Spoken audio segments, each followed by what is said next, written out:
Hello viewers, in this video lecture we are going to see the topic chained exceptions from the third unit of object-oriented programming.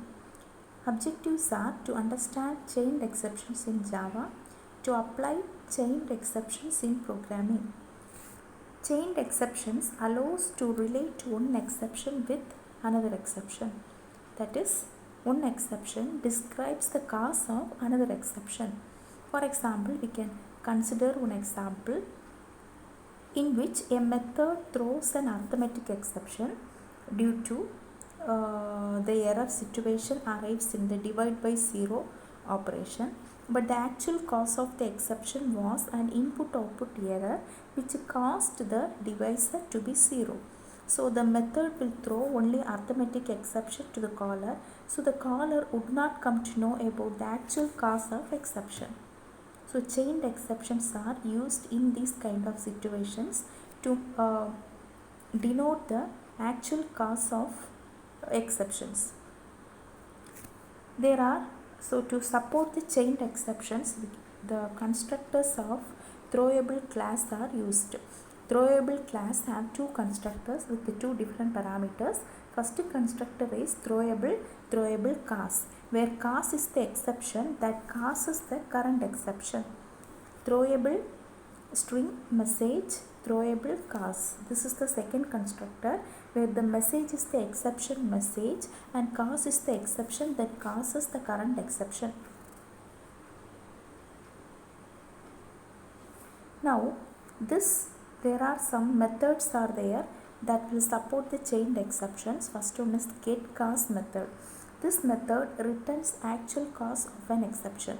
Init cause method. This method sets the cause for the calling exception. Now we can see the example program that will have the chained exceptions. First of all, we are having the class. Inside the class we are defining one function. The name of the function is divide. Divide function having two parameters a and b, since it is going to perform the division operation in between a and b, and we are going to check the value of b. If b equal to 0, then we are defining one exception, arithmetic exception, with the object AE. We are defining the arithmetic exception as the top layer.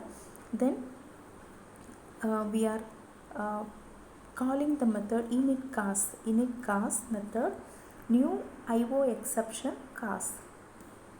Then we are throwing the arithmetic exception with the object AE.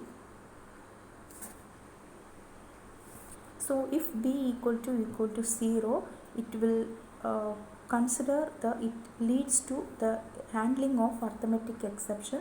If else, if b is not 0, then the division operation will be performed and the system will print the result of the division operation a divided by b.